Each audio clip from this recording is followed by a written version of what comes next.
Assalamualaikum warahmatullahi wabarakatuh. Selamat malam dan salam sejahtera untuk kita semua. Oke, teman-teman mahasiswa Universitas Terbuka, untuk memulai pidato kali ini, sebelumnya aku mau menanyakan kepada teman-teman semua, seberapa banyak sih kita menggunakan aplikasi AI seperti GPT, Gemini, ataupun lainnya dalam kehidupan atau aktivitas sehari-hari kita. Nah, pasti banyak dari kita yang menjawab, banyak banget, bahkan hampir setiap hari kita membuka aplikasi AI. Karena sebagai mahasiswa Universitas Terbuka, pastinya yang pembelajarannya kita secara mandiri, sebelum melakukan atau mengerjakan tugas, aplikasi AI adalah yang pertama kali kita buka untuk membantu kita dalam mengerjakan tugas-tugas yang ada. Oke, hal seperti itu bukanlah hal yang salah ya teman-teman, karena itu sudah sangat wajar karena AI sendiri diciptakan untuk mempermudah dan membantu aktivitas kita dalam kehidupan sehari-hari. Nah, namun di balik kemudahan yang diberikan, sering banget nih kita lupakan apakah kita masih berpikir secara kritis atau hanya jangan-jangan kita menggunakan AI menerima informasinya tanpa melakukan pengecekan lagi. Nah, seperti itu.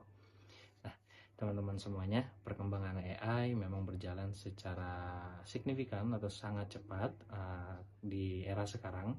Seringkali kita tidak sadar dampaknya terhadap kehidupan kita itu seperti apa. Nah, Forbes Technology Council tahun 2024 melaporkan bahwa lebih dari 60% pengguna internet menggunakan AI tanpa memahami isi dari informasi yang digunakan seperti itu. Nah, untuk jumlah ini tidak sedikit, artinya banyak orang yang hanya menekan tombolnya lalu menerima hasilnya mentah-mentah tanpa mengecek atau memahami informasi yang didapatkannya, apakah sudah sesuai dengan yang kita cari ataupun sesuai dengan konteks yang kita butuhkan. Nah, sebagai mahasiswa, tentu sangat harus banget nih kita perhatikan hal seperti ini.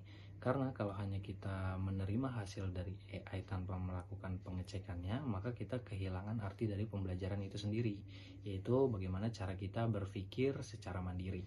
Nah, pengguna AI tanpa pemahaman yang memadai juga memiliki resiko tersendiri. Nah, bagi kita, berdasarkan nih penelitian yang pernah aku cek juga, yaitu Pew Research Center tahun 2024, pengguna AI secara pasif dapat meningkatkan penyebaran informasi yang salah hingga 30%. Artinya, jika kita tidak berhati-hati dalam mempercayai atau menyebarkan informasi, maka ini bisa sangat berbahaya nih untuk kita.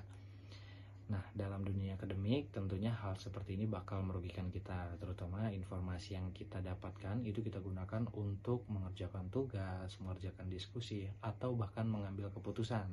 Nah, di sisi lain, kemampuan berpikir secara kritis itu benar-benar sangat dibutuhkan di dalam dunia pekerjaan saat ini. Nah, karena berpikir secara kritis merupakan salah satu kemampuan atau keterampilan yang sangat dibutuhkan saat ini, karena hal ini menunjukkan bahwa di tengah perkembangan teknologi, kemampuan manusia untuk menganalisis, mengevaluasi, bahkan menarik kesimpulan masih menjadi keterampilan yang tidak bisa diubah atau digantikan begitu saja oleh teknologi atau oleh mesin.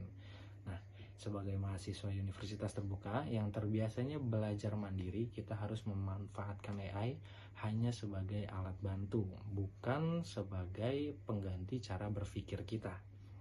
Nah, dipastikan lagi sebelum kita menggunakan AI atau menerima informasinya, kita pahami dulu apa yang kita cari dan juga kita bandingkan dengan beberapa sumber lainnya, dan hal seperti itu bisa membantu kita untuk kehidupan sehari-hari. Nah, AI memang sangat membantu dalam kehidupan kita, tetapi kendali penuh atas pemikiran berada di diri kita sendiri.